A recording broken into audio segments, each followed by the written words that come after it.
सुप्रभात सभी को।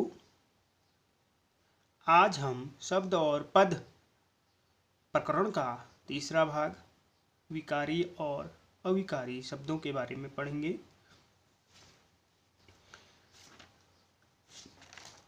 विभिन्न आधारों पर शब्दों के जो प्रकार हैं, जो वर्गीकरण हैं, उन्हीं में एक प्रकार है विकारी और अविकारी शब्द।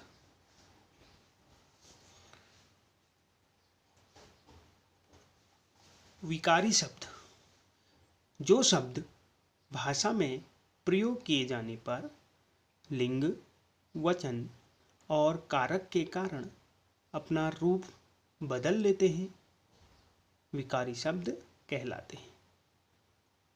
विकारी शब्द के चार भेद हैं: संज्ञा, सर्वनाम, विशेषण और क्रिया।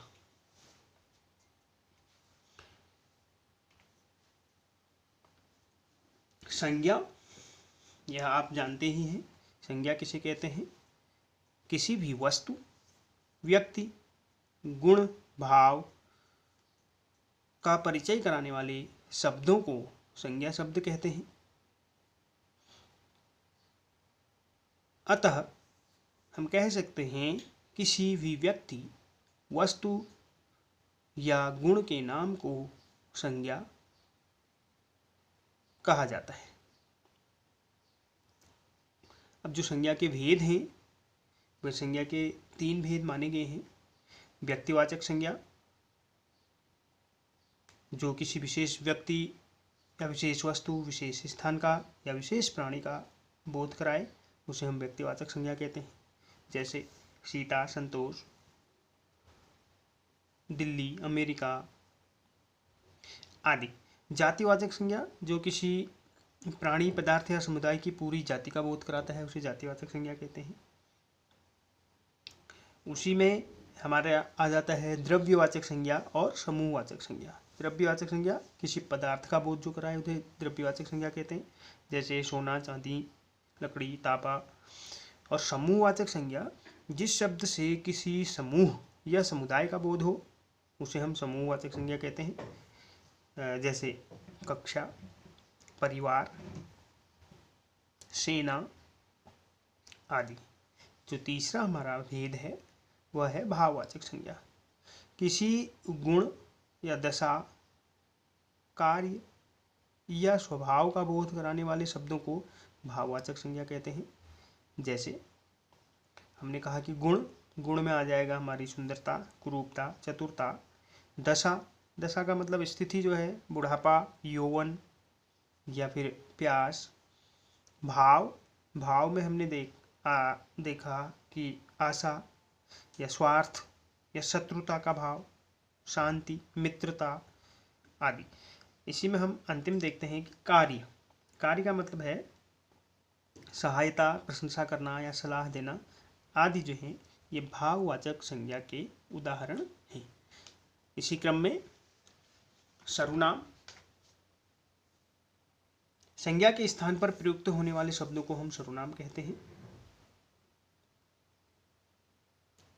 अगला है विशेषण।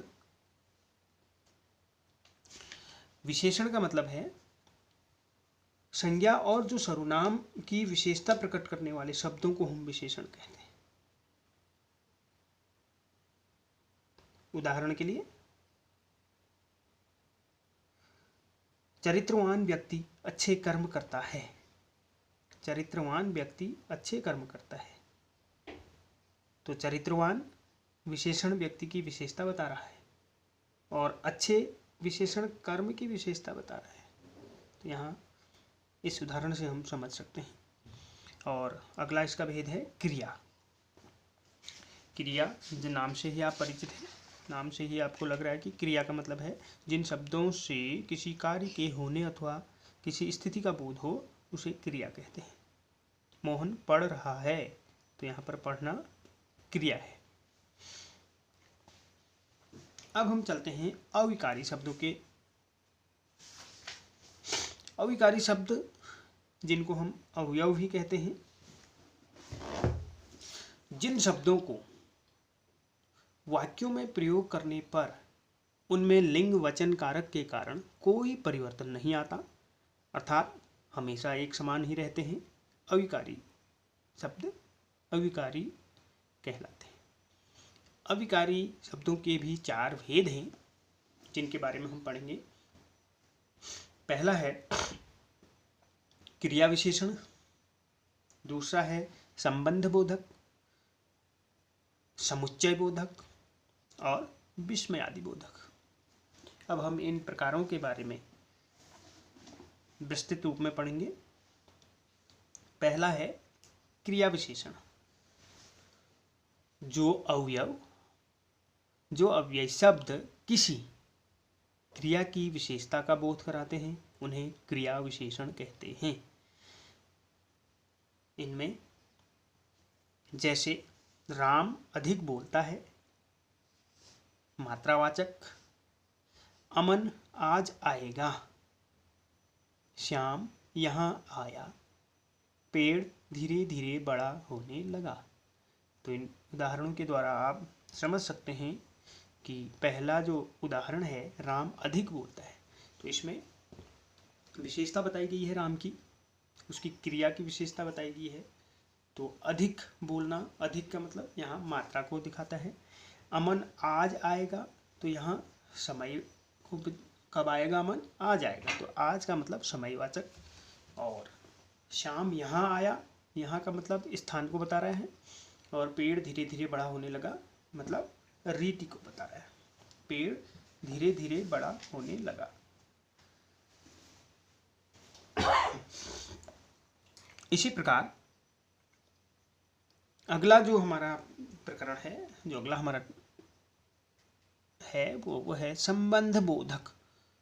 जो अव्यय शब्द संज्ञा या सर्वनाम का संबंध वाक्य के अन्य शब्दों के साथ बताते हैं, वे संबंध बोधक अव्यय कहलाते हैं। जैसे सीता राम के साथ वन गई, संबंध बता रहे हैं। सीता राम के साथ, किसके साथ, राम के साथ। छत के ऊपर कोई है, के ऊपर, जो आपने कारक प्रकरण पढ़े हैं, कारक जो चिन्ह इनके पढ़े हैं। विद्या के बिना जीवन व्यर्थ है, विद्या के बिना जीवन व्यर्थ है। किसके बिना जीवन व्यर्थ है, विद्या के बिना जीवन व्यर्थ है। तो यहाँ संज्ञा या सर्वनाम का संबंध वाक्य के अन्य शब्दों के साथ बताते हैं, उन्हें हम संबंध बोधक अव्यय कहते हैं।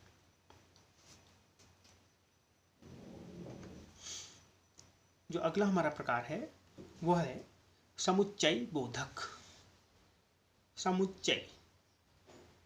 समुच्चय बोधक जो अव्यय दो शब्दों, दो वाक्यों को जोड़ने का कार्य करते हैं, उन्हें समुच्चय बोधक कहते हैं। इन्हें योजक शब्द भी कहा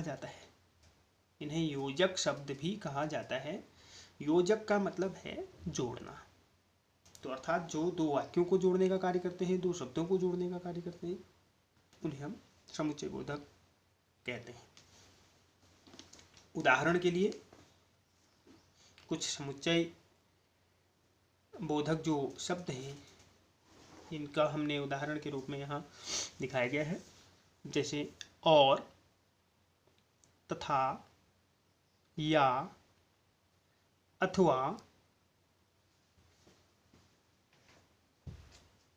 लेकिन, अन्यथा, अतः, पर, बल्कि, इसलिए, नहीं तो, क्योंकि, यदि आदि ऐसे शब्द हैं जो दो शब्दों को, दो वाक्यों को जोड़ने का काम करते हैं। तो हमने एक यहाँ उदाहरण भी लिया है, वह जल्दी चला गया क्योंकि उसे बाजार जाना था। तो यहाँ जो ये अव्यय समुच्चय बोधक शब्द क्योंकि, इसने ये दो वाक्यों को जोड़ने का कार्य किया। वह जल्दी चला गया एक वाक्य, उसे बाजार जाना था दूसरा वाक्य। तो बीच में इसने योजक का काम किया। तो इसी प्रकार हम आगे बढ़ते हैं। अगला जो प्रकार है वह है विस्मयादि बोधक। जिन शब्दों से विस्मय, हर्ष, शोक, लज्जा, ग्लानि आदि का भाव प्रकट होता है उन्हें विस्मयादि बोधक अव्यय कहते हैं। जैसे ओह, वाह, आह, छी, सावधान, अच्छा, हाय। तो ये जो हैं ये विस्मयादि बोधक अव्यय शब्द हैं। तो जो ये विस्मय होता है इसमें हमें याद रखने योग्य जो बातें हैं हमने ध्यान देना है। विस्मयादि बोधक अव्यय में विस्मयादि बोधक अनायास ही हमारे मुख से निकलकर हमारे मनोभावों को प्रकट करते हैं। ये वे शब्द होते हैं जिनका प्रयोग वाक्य के आरंभ में किया जाता है। इन शब्दों के साथ विस्मयादि बोधक चिन्ह का प्रयोग अवश्य किया जाता है, जो आपको यहाँ उदाहरण में दिखाई भी दे रहे हैं। तो जो मनोभाव होते हैं, मन के जो हमारे भाव हैं, वह विस्मय बोधक, ऊपर हमने दिखाया था कि विस्मय और हर्ष, शोक, तिरस्कार, स्वीकृति बोधक, संबोधन और चेतावनी, और हम दिखाते हैं संवेदना। ये हमारे मन के भाव हैं और जो इनके लिए जो शब्द हम प्रयोग करते हैं, उदाहरण के लिए हमें अगर शोक व्यक्त करना है तो हम कहेंगे कि हाय, हाय राम। तिरस्कार बोधक जब अव्यय की बात आती है तो हम करते हैं कि छी, हट। इन शब्दों का हम प्रयोग करते हैं। चेतावनी हमें देनी है, चेतावनी के लिए हम सावधान, खबरदार, होशियार, इन शब्दों का हम प्रयोग करते हैं। खुशी की बात जब होती है, हर्ष का जब हमें बोध होता है तो वहाँ पर हम वाह, ओह, बहुत खूब, शाबाश आदि शब्दों का प्रयोग करते हैं। यदि हमें संवेदना जतानी है तो हम हाय राम जैसे शब्दों का प्रयोग करते हैं। तो यह था हमारा विस्मयादि बोधक अव्यय। इसी क्रम में अगला हमारा है निपात। अब निपात हम किसे कहते हैं? निपात को जो अव्यय शब्द वाक्य में किसी शब्द के या किसी पद के बाद लगकर उसके अर्थ में विशेष प्रकार का बल भर देते हैं, वे निपात या औधारक अव्यय कहलाते हैं। निपात को ही हम औधारक भी कहते हैं। तो देखते हैं, आइए उदाहरण के लिए, जैसे कुछ निपात जो हैं उन शब्दों को यहाँ दिया गया है। पहला है ही, भी, तो, तक, मात्र, केवल। तो ये कुछ ऐसे शब्द हैं जो किसी पद के बाद लगकर, किसी शब्द के बाद लगकर उनके अर्थ में एक विशेष प्रकार का बल, फोर्स भर देते हैं, वे निपात कहलाते हैं। तो पहला है ही, तो इसका उदाहरण हम देखते हैं। वह दिल्ली ही जा रहा है, वह दिल्ली ही जा रहा है। सामान्यतया अगर हम देखते हैं तो होगा कि वह दिल्ली जा रहा है। यदि हम कहते हैं कि वह दिल्ली ही जा रहा है तो यहाँ ये जो ही है यह शब्द निपात है, जिससे एक उनके जो अर्थ में है, वाक्य के अर्थ में एक विशेष प्रकार का बल भर दिया जाता है। तो ऐसे ही मोहन भी जा रहा है, राम तो गया ही है, तक, तुम आए तक नहीं, मात्र या फिर केवल, केवल 10 रुपये मिलेंगे,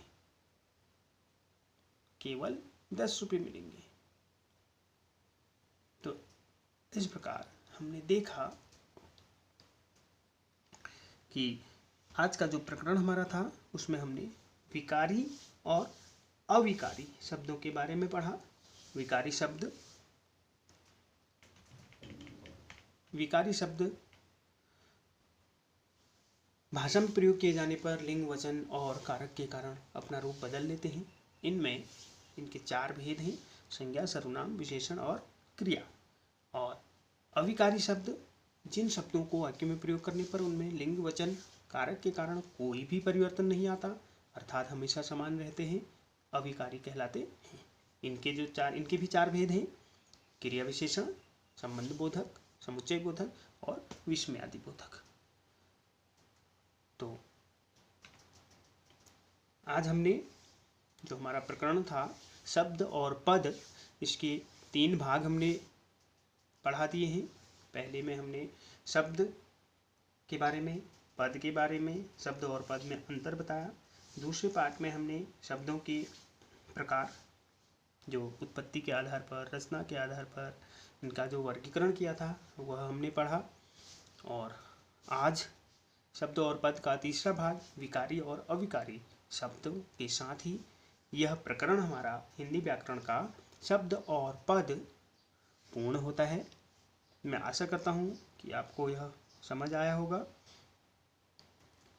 इनको आप इस वीडियो को भी ध्यान से पढ़ें और ध्यान से समझने का प्रयास करें। अगली प्रस्तुति के साथ जल्दी ही उपस्थित होंगे। धन्यवाद।